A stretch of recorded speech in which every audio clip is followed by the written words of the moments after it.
കർണാടകയിലെ പ്രവീൺ നെട്ടാരു വധക്കേസിലെ പ്രധാന പ്രതികളിൽ ഒരാളും PFI അംഗവുമായിരുന്ന അബ്ദുൾ നസീർ കൊച്ചി പള്ളുരുത്തിയിൽ ഒളിവ് ജീവിതം നയിച്ചത് ഷവർമ കടയിലെ ജീവനക്കാരനായി. റിയാസ് എന്ന പേരിലാണ് കുടക് സ്വദേശിയായ ഇയാൾ ഇവിടെ ഏറെ നാളുകളായി ഒളിച്ചു താമസിച്ചത്. കേസ് ഉണ്ടെന്ന് അറിഞ്ഞിട്ടും പ്രതിയെ ഒളിവിൽ കഴിയാനടക്കം ആരെങ്കിലും സഹായിച്ചോ എന്നതിൽ NIA അന്വേഷണം നടത്തും. കർണാടകയിലെ യുവമോർച്ച നേതാവായിരുന്ന പ്രവീൺ നെട്ടാരുവിനെ വധിച്ച കേസിലെ പ്രധാന പ്രതികളിൽ ഒരാളായിട്ടുള്ള അബ്ദുൾ നസീറിനെ കഴിഞ്ഞ ദിവസം കൊച്ചിയിൽ നിന്നാണ് NIA സംഘം പിടികൂടിയത്. അബ്ദുൾ നസീർ കുടക് സ്വദേശിയായിരുന്നു. കൊച്ചിയിലാണ് ഇയാൾ ഒളിവ് ജീവിതം നയിച്ചു വന്നത്. അപ്പോൾ NIA ബംഗളൂരു യൂണിറ്റാണ് ഈ കേസ് അന്വേഷിക്കുന്നത്. NIA ബംഗളൂരു യൂണിറ്റ് കൊച്ചിയിലെത്തിയിരുന്നു. അതോടൊപ്പം തന്നെ കൊച്ചി യൂണിറ്റും സംയുക്തമായി നടത്തിയ ഓപ്പറേഷനിലാണ് ഇയാൾ വലയിലായത്. ഇയാൾ കൊച്ചി പള്ളുരുത്തിയിലാണ് ഉണ്ടായിരുന്നത്. അപ്പോൾ അവിടുത്തെ പോലീസിന്റെ അസിസ്റ്റൻസോട് കൂടിയാണ് ഇയാളെ പിടികൂടിയത്. അപ്പോൾ ഇതുമായി ബന്ധപ്പെട്ട കൂടുതൽ വിശദാംശങ്ങളാണ് ഇപ്പോൾ പുറത്തേക്ക് വരുന്നത്. ഇയാൾ പള്ളുരുത്തിയിലെ ഒരു ഷവർമ കടയിലാണ് ഇയാളുടെ ഒളിവ് ജീവിതം നയിച്ചു വന്നത്. അവിടെ ഷവർമ കടയിൽ ജോലി ചെയ്ത് വരികയായിരുന്നു ഇയാൾ. പാചക തൊഴിലാളിയായിരുന്നു. ആ കടയിൽ നിന്നാണ് NIAയും പോലീസും ചെന്ന് ഇയാളെ കസ്റ്റഡിയിലെടുക്കുന്നത്.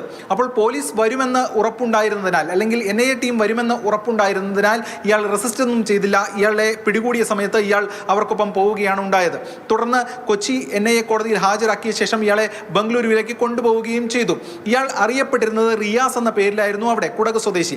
അപ്പോൾ ഇതുമായി ബന്ധപ്പെട്ട് കൂടുതൽ കാര്യങ്ങൾ NIA സംഘം പരിശോധിക്കുന്നുണ്ട്.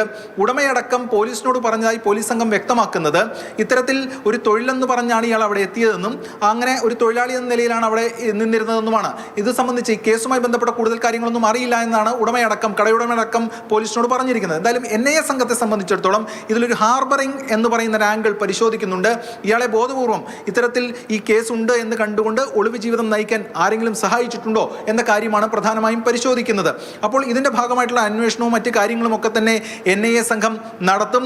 അത്തരത്തിൽ ഏതെങ്കിലും കാര്യങ്ങളുണ്ടെങ്കിൽ അതിലേക്ക് പ്രതികളെ ഉൾപ്പെടുത്തുകയും ചെയ്യും. ഇതാണ് അതിന്റെ നടപടിക്രമം. ഈ കേസുമായി ബന്ധപ്പെട്ടുകൊണ്ട് 2022 ജൂലൈ 26-നാണ് ഈ കേസിനാസ്പദമായിട്ടുള്ള സംഭവം ഉണ്ടാകുന്നത്. പ്രവീൺ നെട്ടാരുവിനെ സ്വന്തം കടയ്ക്ക് മുന്നിൽ വെച്ചാണ് ഒരു സംഘം വെട്ടിക്കൊലപ്പെടുത്തുന്നത്. ഈ സംഭവവുമായി ബന്ധപ്പെട്ടുകൊണ്ട് ആദ്യം കർണാടക പോലീസ് കേസ് അന്വേഷിച്ചു. തുടർന്ന് ബംഗളൂരു NIA യൂണിറ്റ് ഈ കേസ് ഏറ്റെടുക്കുകയാണ് ഉണ്ടായത്. ഇതിനോടകം 20-ലധികം പേര് അറസ്റ്റിലായിട്ടുണ്ട്. അതോടൊപ്പം ഇനിയും ചിലർ കൂടി വലയിലാകാനുണ്ട്. ഇത്രയും നാൾ ഈ 2022-ൽ ഈ സംഭവം ഉണ്ടായ ശേഷം ഈ പറയുന്ന അബ്ദുൾ നസീർ അവിടെ നിന്ന് ഒളിവിൽ പോവുകയായിരുന്നു. കേരളത്തിലേക്കാണ് എത്തിയത്. ഇവിടെ കുറെ നാളുണ്ടായിരുന്നു. തുടർന്ന് ഇയാൾ തിരിച്ചുപോയി. അതിനുശേഷം വീണ്ടും ഇവിടെ എത്തുകയാണ്, പള്ളുരുത്തിയിൽ എത്തുകയാണ്. കഴിഞ്ഞ ഒരു വർഷത്തിലധികമായി ഇയാൾ പള്ളുരുത്തിയിൽ ഉണ്ട് എന്നതാണ് വ്യക്തമാകുന്നത്. അപ്പോൾ ഇതുമായി ബന്ധപ്പെട്ട കൂടുതൽ കാര്യങ്ങൾ പരിശോധിക്കുന്നുണ്ട്. ഈ സംഭവത്തിന് പിന്നിൽ പോപ്പുലർ ഫ്രണ്ട് ഓഫ് ഇന്ത്യയാണ് എന്ന് NIA കണ്ടെത്തിയിരുന്നു. ഈ PFIയുടെ നിരോധനത്തിന് തൊട്ടു മുൻപാണ് ഈ സംഭവം ഉണ്ടാകുന്നത്.